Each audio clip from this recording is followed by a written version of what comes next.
It's hard to fathom that in the year 2024, 71% of real estate agents did not sell one home. Now, we have to ask ourselves the question of how could that be possible? How is it that so many real estate agents struggled to sell just one home in this past year? Well, we could blame it on interest rates. We could blame it on inventory. We could blame it on all kinds of things. But the reality is this: consumers today, property owners, have realized that they don't want a generalist. Like the general value offering of a real estate agent is not enough. They're looking for a specialist. Just like if you were going to go to a doctor for a very specific thing, you would want someone who was a specialist. In today's episode, I have a very special guest who I've become friends with, someone who really believes strongly in the power of choosing a niche in real estate. And we're going to share how this concept can help you to rise above and continue to stay above those who are struggling in real estate. And if by chance you are struggling, this episode will be super valuable for you because it will help you to realize what you may be missing out on, which is that component of truly being a specialist. Stay with us. This episode is going to be a great one.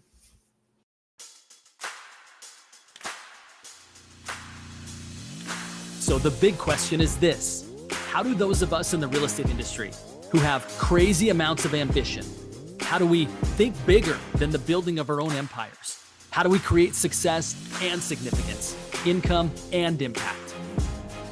My name is Justin Stoddard. This is my co-host Stephanie Peck. And together we bring you the Think Bigger. All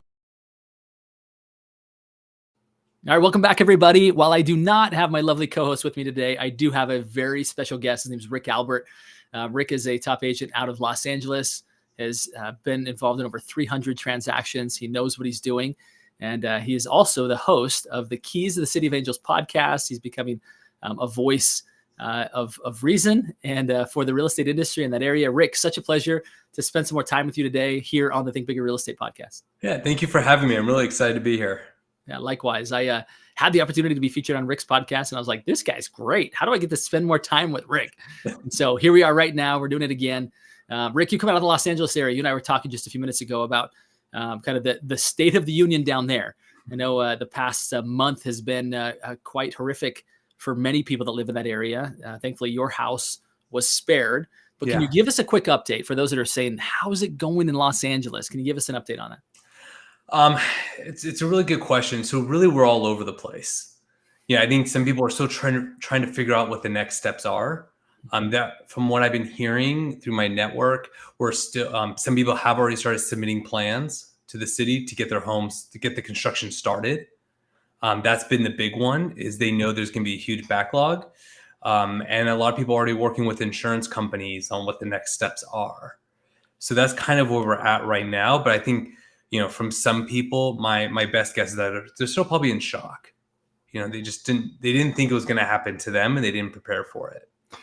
Yeah, I've watched a number of videos of people going back to visit the site, right? And it brought to me so much emotion, right? My wife and I are fortunate to have 6 children, and I think about the home in which we've primarily raised, our children, and it's very interesting as I consider that it's not just the brick and mortar, it's not just the structure itself, it's this place, the most safe and secure place in the world for me and for my children. Right. And so many memories, so many intimate moments. And it's like, can all of that really be gone? And of course it can't, right? You hold on to those memories, right. You hold on to those, kind of sacred experiences.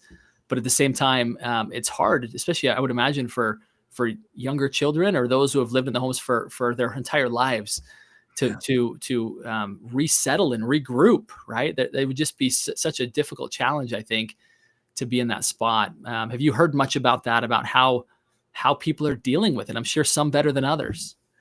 It's tough. So if you take, let's say, the Eden fires, which was like Pasadena, Altadena, those homes might have been built in the early 1900s. Some of those might be generational. Right. So I know people like in the Glendale area and some of the surrounding areas where like, no, we inherited this property. There's no way we would have been able to afford this home. Yeah. And it's like, I mean, that though you want to talk about memories, it's like, this is generational for some of these people. And so it's like, yeah, they're trying to pick up the pieces. They're trying to figure out what to do next. People in the Palisades, you do have a lot of, high level executives and, CEOs, like people who are like, how do I handle my company and deal with my home while managing the kids? I was talking to a client of mine who has an investment property out of Calabasas, which is basically kind of further in from Malibu. And he was talking to insurance companies because some of them started reaching out to him about renting out his house. And it's like, yeah, people in the Palisades specifically, it's very school driven and it's very family oriented. So they're all moving where their kids' friends are going, right? So they can create some sort of normalcy, at least for the kids. Yeah, at times like this, you realize how much more people and relationships matter than things, Yeah, right? for sure. And we start to realize how much stronger we are because we have each other. So anyway, thank you for the update on that. I know that's not the topic of our show, but I'm sure it's on everyone's mind. Since you're Absolutely. becoming really a voice of the real estate industry in Los Angeles, I think it was helpful for you to share that perspective. So thank you. Let's get into today's topic. Again, right, you reiterated to me a stat that I saw just this past week, and it's just it's just astonishing. And I have to think, of those 71% who didn't sell a home, how many of them were actually really trying, right? Obviously, we know that there's a large percentage of people who are licensed simply because it's a mom who pays for the family vacations that way. And right, I have an opinion on that I won't share today as to what that does to the industry. Some are probably very good, and that's super admirable that they're willing to do that. However, I do think that kind of the downgrade of our industry in the eyes of consumers does have to do with people who aren't truly experts, right? They just get a license and they lean on relationships to get those deals. I don't think that's good for anybody. Nevertheless, so I don't know what percent of that 71% of the people were actually trying full time, right? That's heartbreaking, right? That you would work hard, try that hard, put out expenditures and sell 0 homes, right? So we're not here to make anybody feel bad about that, but we are here today to provide a solution for those who may be at or near that spot, or more importantly, for those who are who are successful, to say, how do you stay far above that and even reach down and help people who may be on your team or who could join your team and really help them to create a new and better reality for themselves, right? So let's get into this concept of a niche, right? Talk to me about, and you kind of shared this with me, right? That was kind of the precursor to today's show. So I'd love to hear your thoughts on kind of this generalist approach and maybe how it hasn't served the industry well. Yeah. So, the problem, so back in the day, you would door knock. So you knock on the door, hey, are you thinking about selling your house? The problem is people are very much about knowing, liking, and trusting you. So if I'm knocking on your door, I don't know you. I already don't like you because you're knocking on my door, which means clearly I don't trust you. So it's like, what value are you really bringing to the consumers? And I think that's the problem with the generalist model, is you're not really providing any value to them that anyone else can add. So a great example is I had to help someone sell a property up in the Bay Area, and we interviewed 3 agents to list it. And we're talking, I reached out to a referral, someone who sold in the community, and then the top producing team. They all basically had the same pitch. I'm like, really? Like, there was nothing really materially different, except one of them had the investor background. And I thought that was interesting because it needed to be extensively remodeled, and he got the cost down to about half of what it would actually take to remodel it. So I was like, there's your person, right? He understands construction. It was a fixer. He understands the market. He was very specific as to, he knew what needed to be done, rather than just, hey, here's a couple sales in the area, I'm thinking sell for this, right? And then going into niches, things like myself, people are hiring me, people want to work with me because they know I'm also an investor.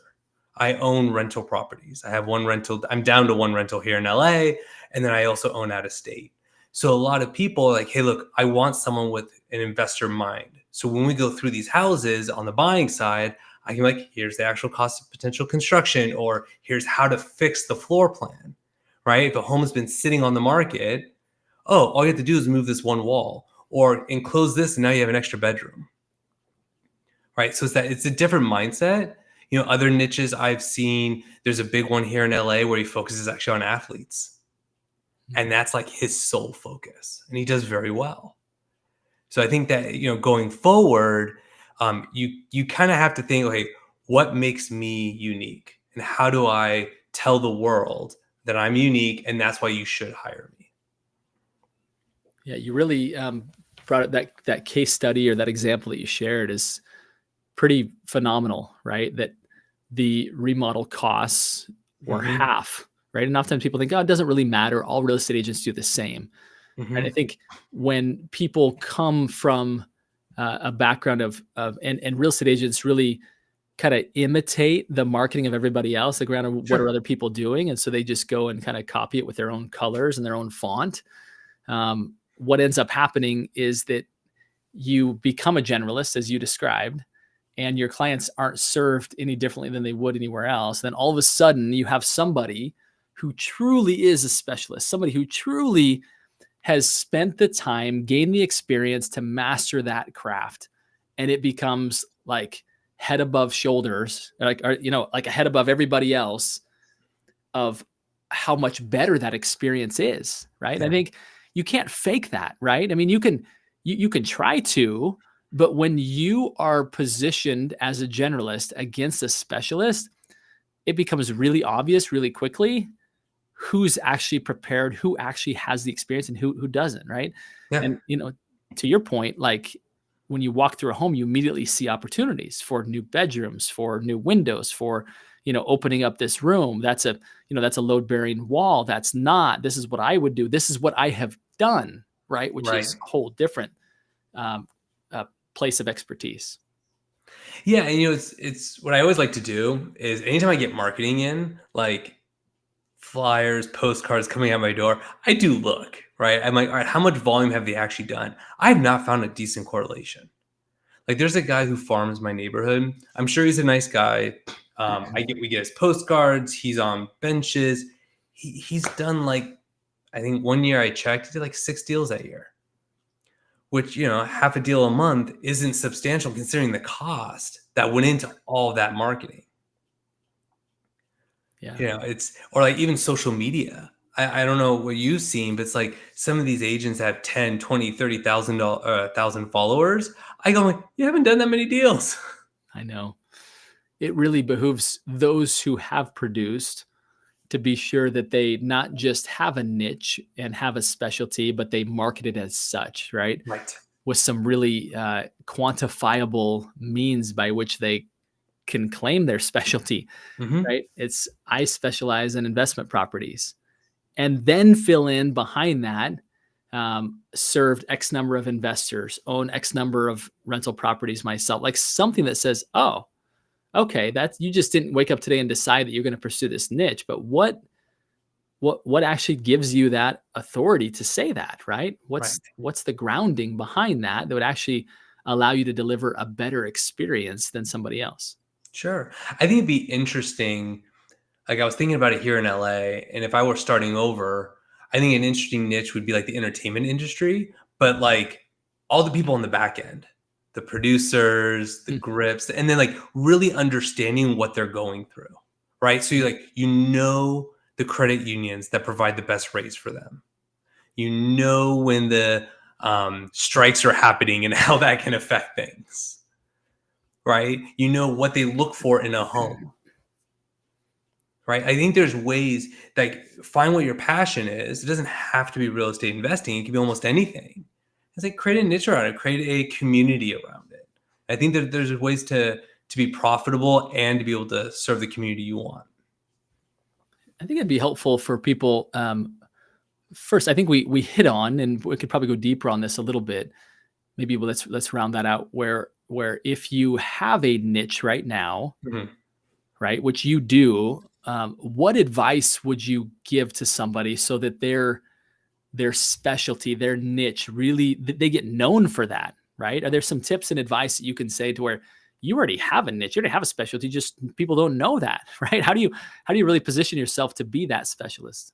It's a great question. I would join the communities that follow it, right? So I'm really big in investing.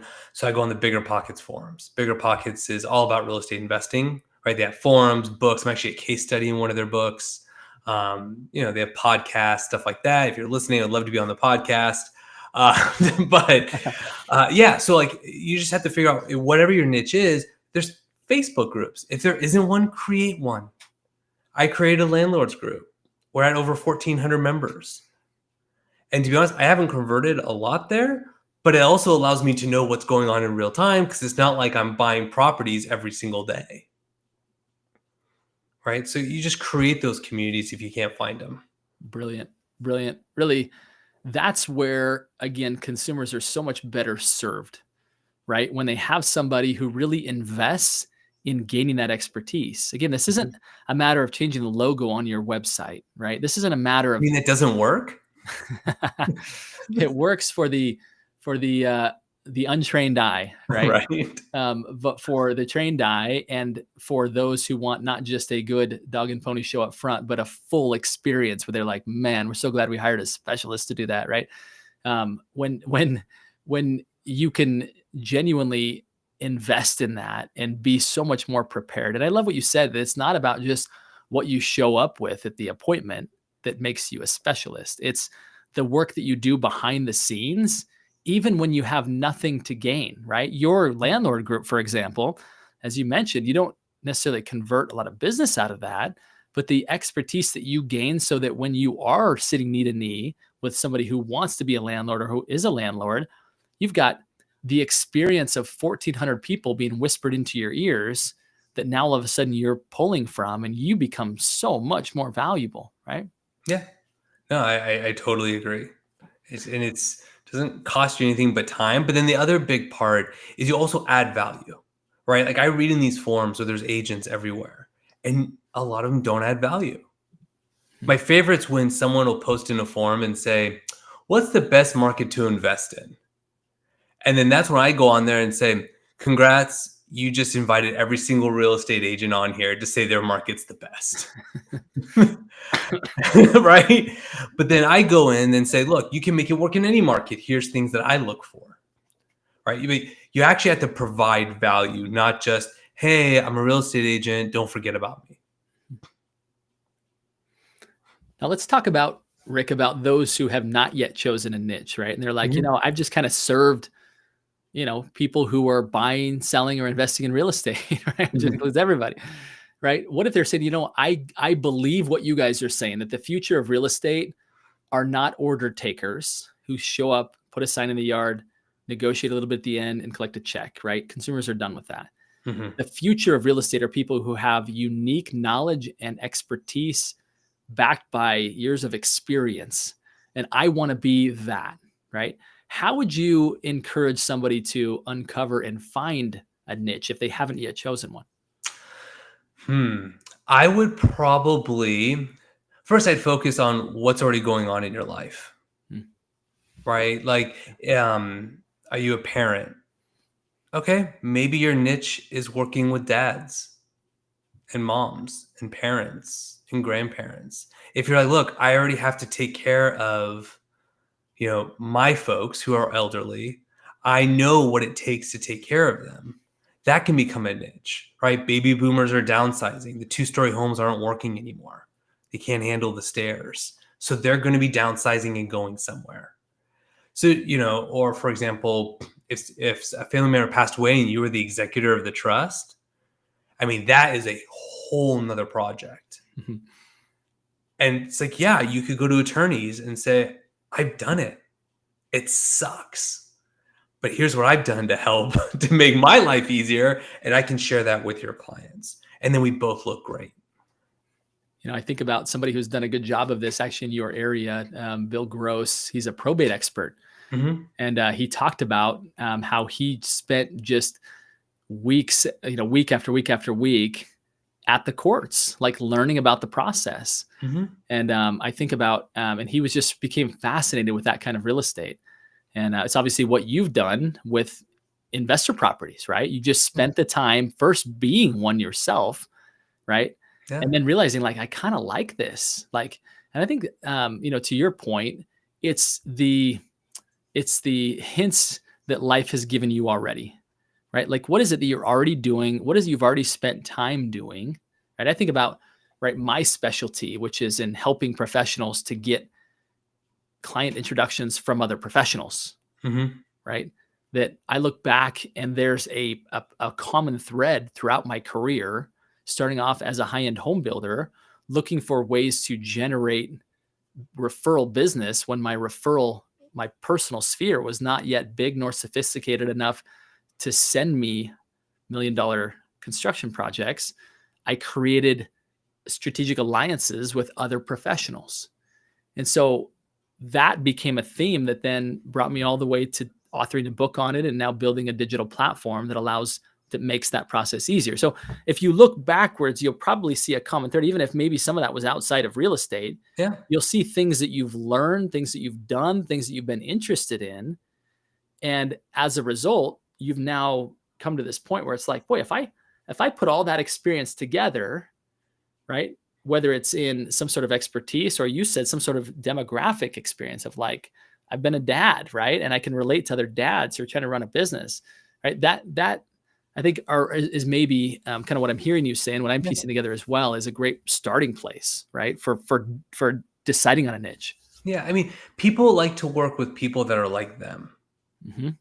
right? So, people want to work with me because I don't own a million properties, right? I don't have $10,000 a month in passive income, but I'm a few steps ahead of where they want to be.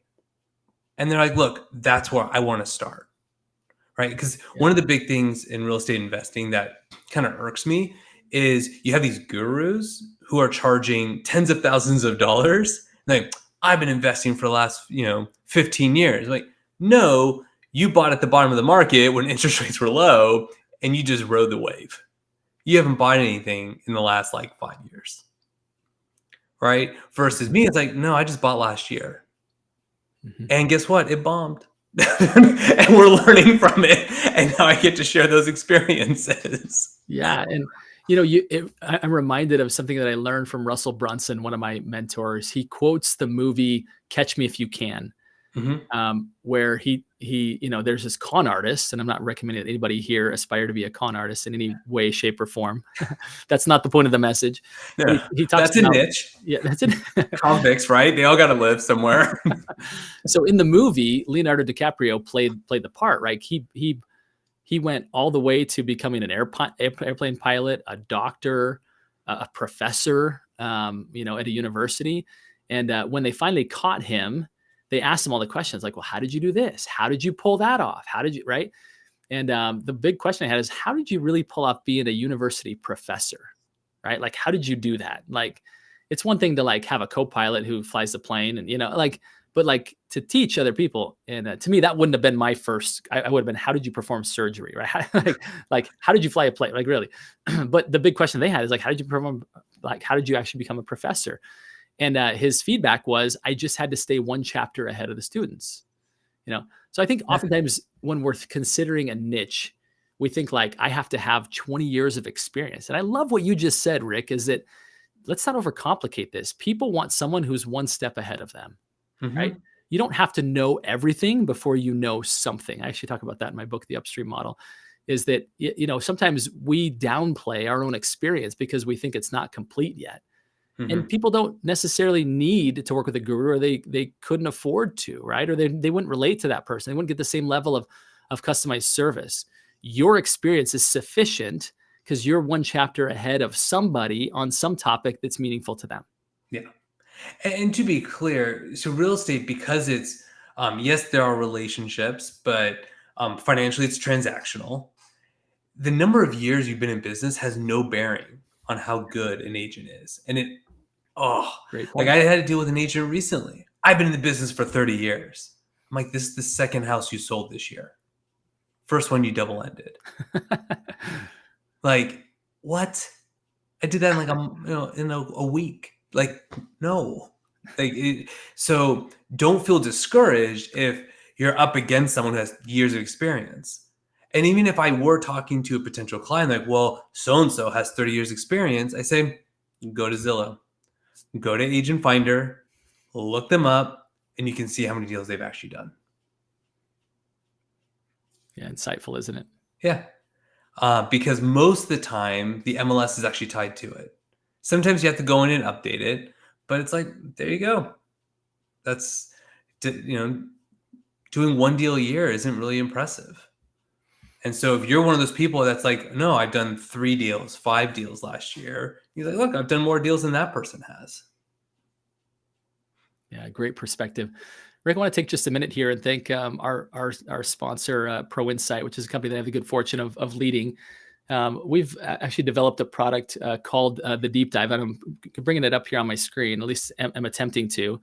What the Deep Dive does is it gives real estate agents and other professionals the ability to have something really unique, which is a live feed of um, the publicly recorded data of their clients' real estate holdings. So we talk about being a specialist in today's market.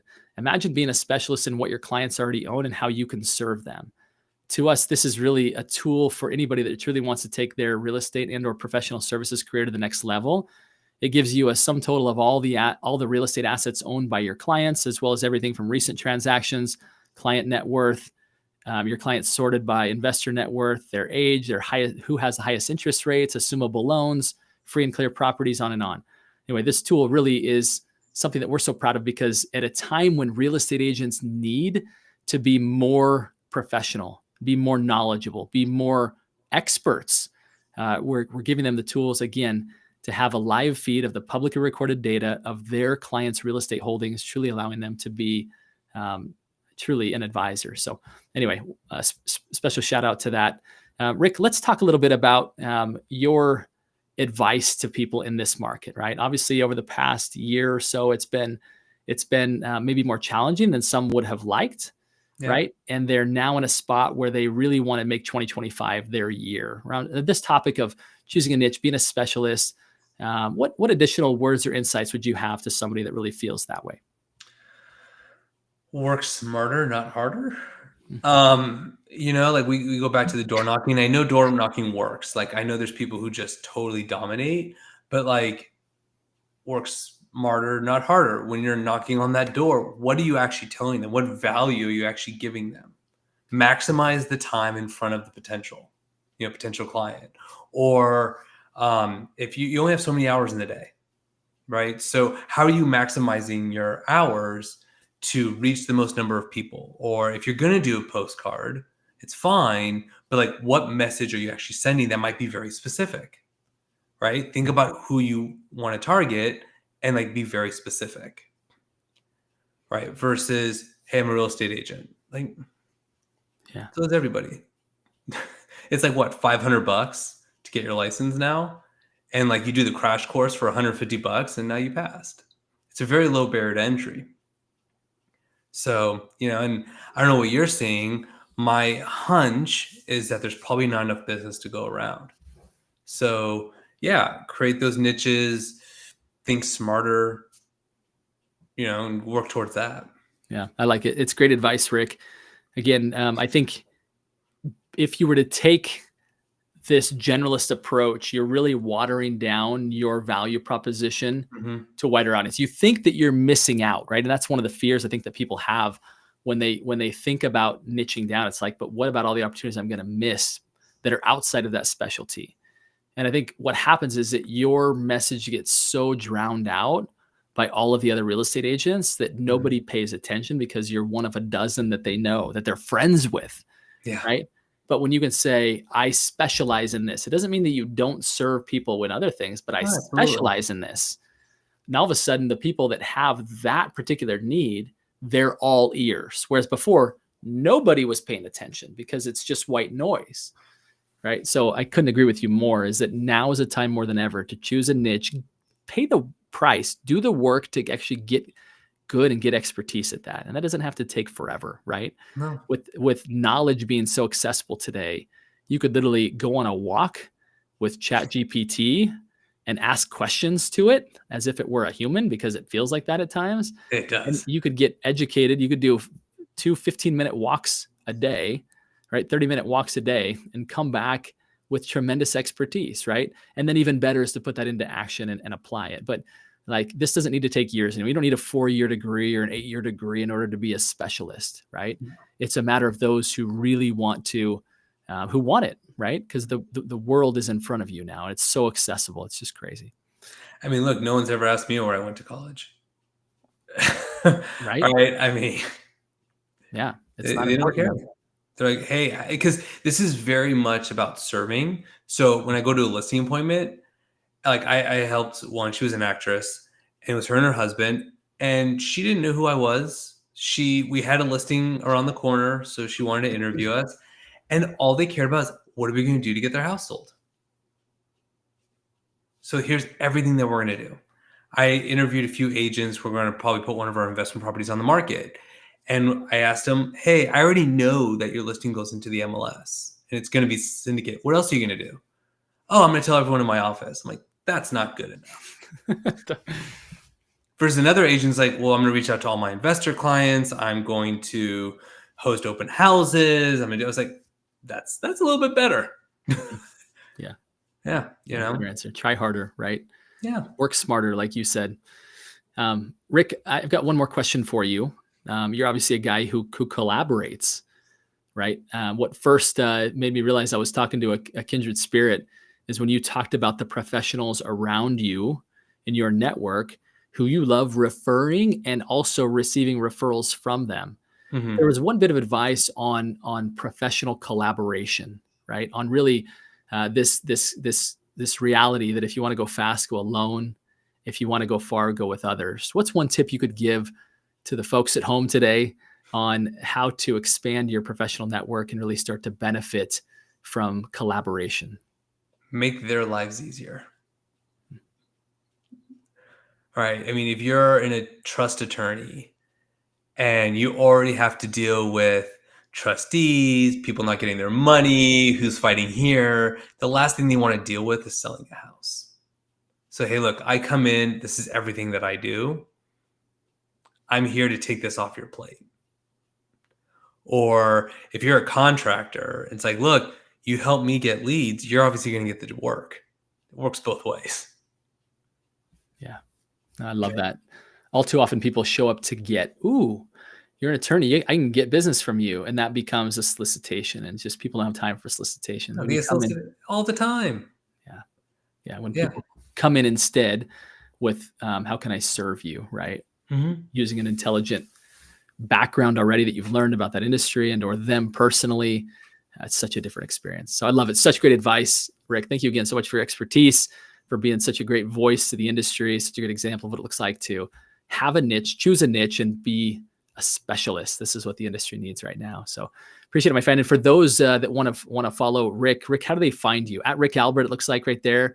Yeah, Rick B. Albert. The middle B is important. I missed that. Rick B. Albert. Got it. Rick Albert was already taken. I'm like, well, I don't want to be Rick Albert 3240 or something. So, and then also the City of Angels, the Key to the City of Angels podcast. Yes, is now live, and I would encourage you to go find that as well. Rick's a great voice for the industry, as I mentioned before.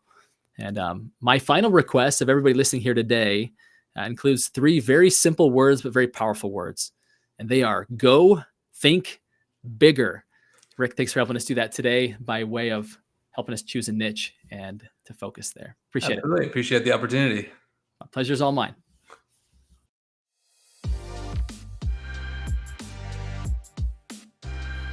Before you go, we've got one more invitation for you. We all know that listening to a podcast is not enough to help you to become a big thinker and high achiever. We must take action.